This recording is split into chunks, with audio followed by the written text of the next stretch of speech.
Hey, what's going on, everybody? Hope all of you are doing well. Hope everyone's had a great week, and I hope everyone's Friday night is going well.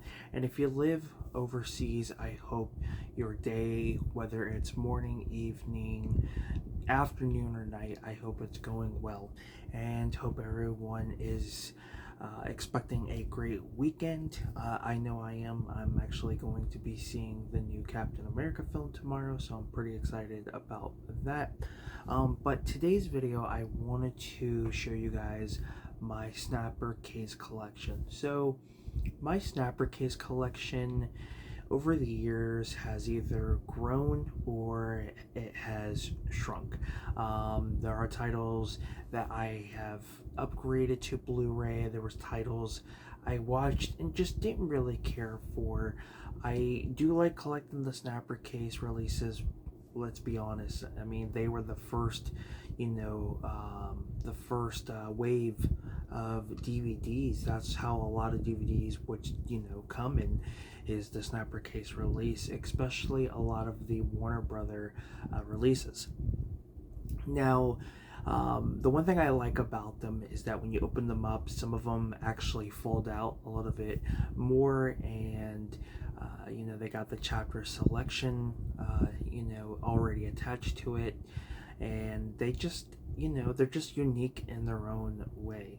And yes, they can be a hassle when you have them on your shelf because they do stand out, and there are so many films out there that were part of the snapper case release, that wave of releases, and some titles are actually out of print.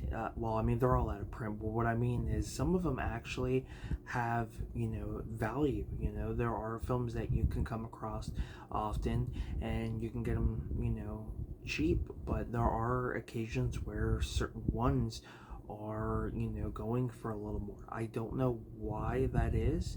I'm sure there are films out there that have not gotten the Blu-ray or 4K treatment, and the only release they have is a snapper case release. So yeah, it's they're just very interesting releases, to say the least. But I figured I'd show you guys mine. It's a small collection, so with that being said, let's get into it.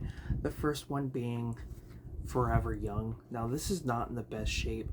I would like to maybe eventually, get reprinted artwork and then put it in one of these cases, these standard cases, to just kind of make everything look more flush in my collection, but also to kind of replace the dingy and damaged cases that I do have. But Forever Young is a great movie.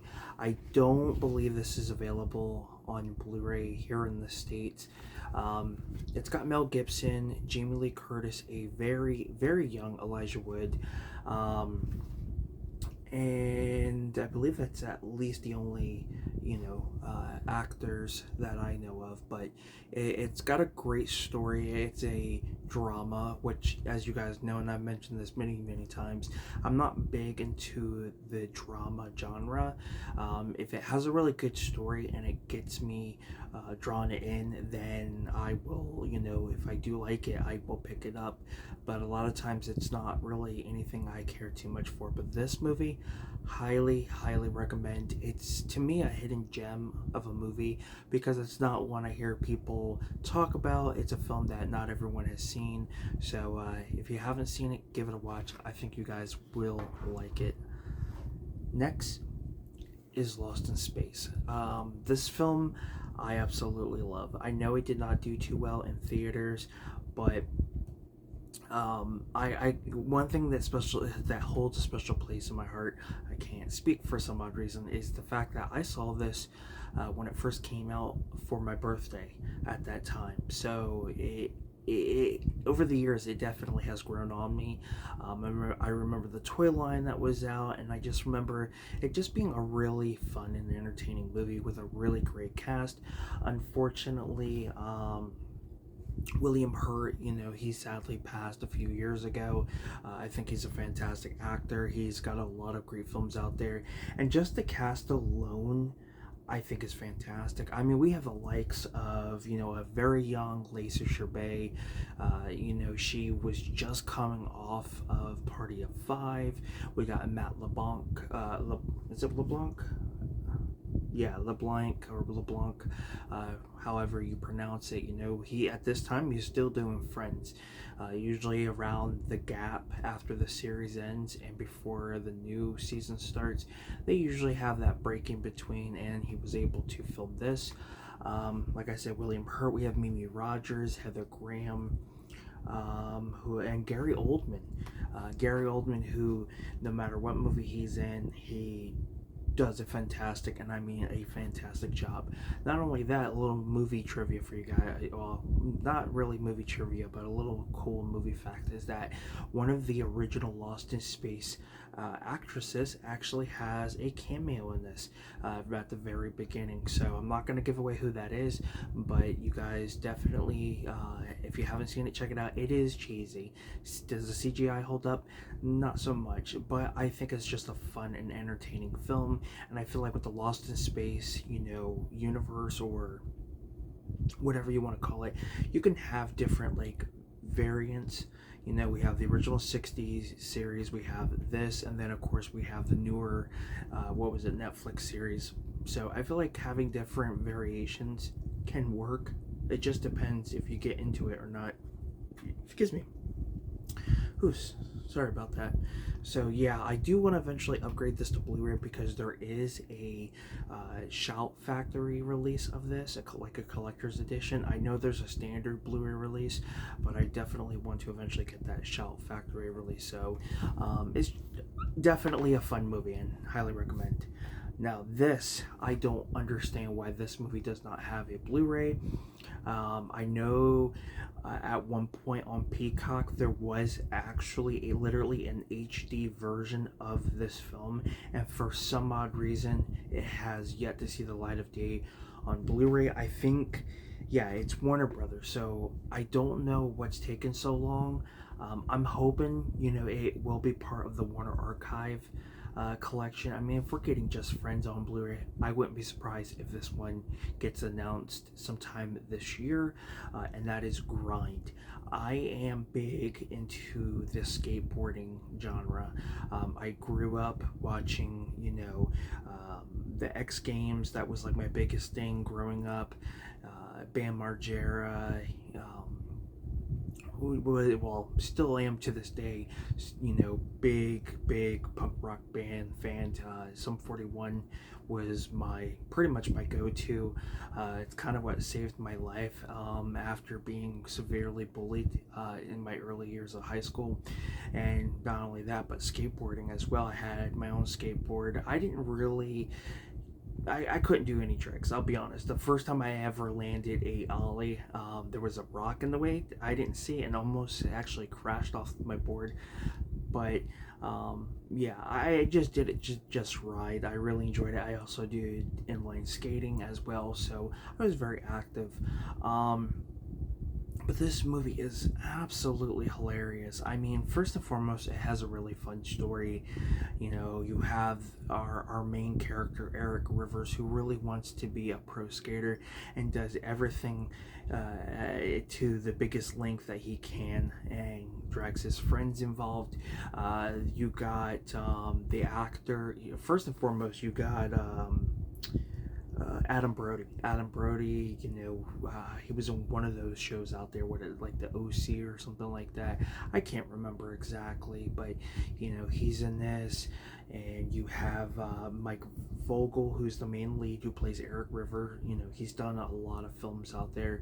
I think he was in the remake. No, he was in, I think, the big Texas Chainsaw Massacre, the beginning.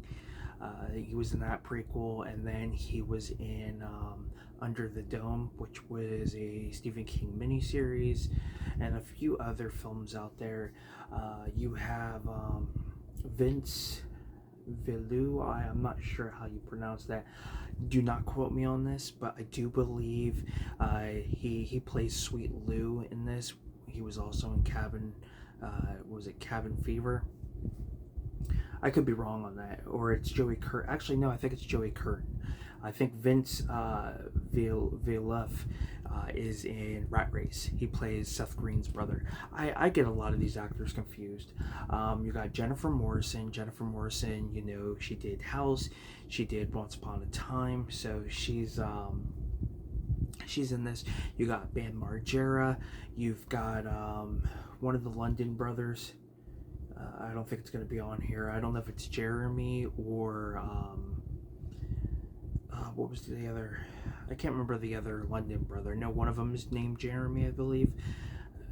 I get confused with those two, but it does have one of the London brothers. It also, and it's the one that was in Dazed and Confused, because one of his co-stars that he filmed was worked with on that movie. Man, I can't get to the point. He has a small little cameo. The cameos on this is ridiculous. I mean, we have the likes of, like, man, I can't give it away. I think you guys should watch the film. There are so many recognizable faces. Bam Margera has a couple scenes, I will state that. And not only that, but you do have some Jackass stars making cameos throughout this film. This movie, I would say, defined a generation. It really did. You got a great soundtrack. I would love to find the soundtrack to this. I mean, you have the likes of like Jimmy Eat World and a few other, I would say at one point, some unknown names. But yeah, the soundtrack is great. The story is great.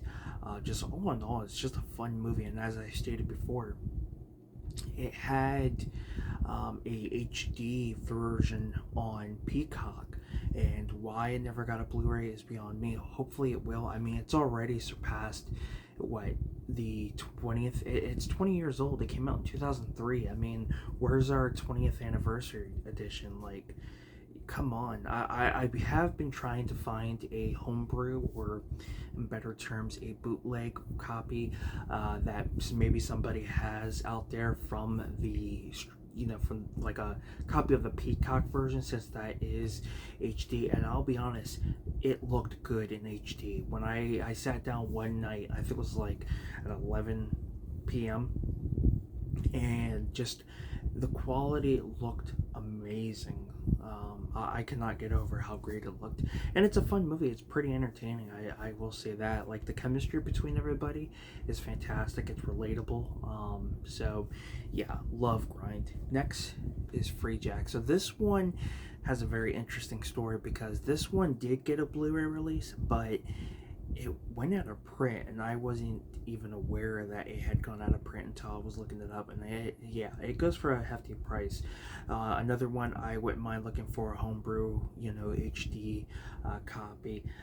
It's got a great story. Definitely deals with time travel, and the cast alone. I mean, we got Anthony Hopkins, we've got Rene Russo, Emilio Estevez, Mick Jagger.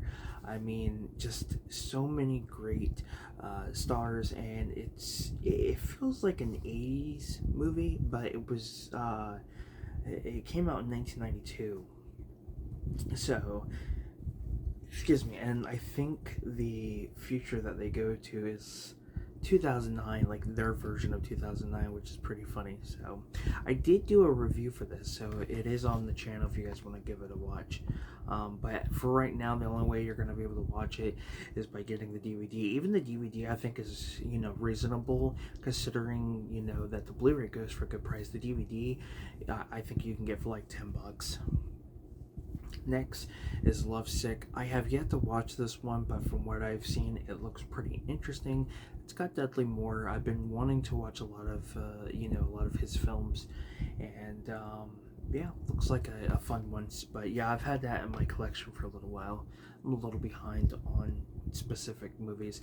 And then the next three you guys saw in my collection update, the first one being 3,000 Miles to Graceland. And mind you, I have not seen these last three, considering their recent pickups. But yeah, I'm looking forward to watching them. I've heard nothing but great things about this one. It deals with like I think it's like a heist type of film where they dress up as Elvis Presley impersonators. Then there's My Fellow Americans. This has a great cast. You got Jack Lemmon, James Gardner, and Dan Aykroyd. Mainly got it for Dan Aykroyd well, mainly got it for the three actors, but mostly Dan Aykroyd because I am a big, big fan of Dan Aykroyd. Has always been one of my favorite SNL cast members. He was one of the very first SNL cast members and has had an excellent career. You know, he has his own like liquor out there, and he also was diagnosed with Tourette syndrome. And as you guys know, I've mentioned this before, I was diagnosed back in '96 with Tourette syndrome. So you know, there is that, you know, in some way I can relate, and you know, he just truly has become an inspiration. And then last is The Art of War with Wesley Snipes, an actor that I do love, but you know, some of his films are a hit or miss for me. And then of course, you know, the legal trouble that he got into and disappeared for a while. But I've been wanting to at least check out some of the films he has done. But there you have it. Those are the Snappercase DVDs I have in my collection. Now, if you guys have seen any of these movies, I would love to hear your guys' opinion on the films. And for anybody who has been commenting on my videos recently, thank you guys so much. It's much appreciated. Kind of been writing down things as of late, in the way of like video content. I do need to get back into watching movies so I can give you guys more reviews, which they are coming, so just keep an eye out. And yeah, if you enjoyed the video, give it a thumbs up. It's much appreciated. It helps me out. I cannot speak for the life of me. I apologize for that. And subscribe to the channel if you haven't. You know, if you're new to the channel, I do, you know, unboxings, movie reviews, you know, excuse me, every time I do a video, I always got a burp. I cannot stand that. I do, before I got off topic, I do unboxings, movie reviews, collection updates, just pretty much anything movie related or film related, like, you know, wrestling predictions and things like that. So if that's something you guys are into, then definitely hit that subscribe button. But with that being said, I'm Film Talk with Mikey. Until next time, guys, we'll talk films. You guys have a good one. Take care, and I will see you guys next time. Peace.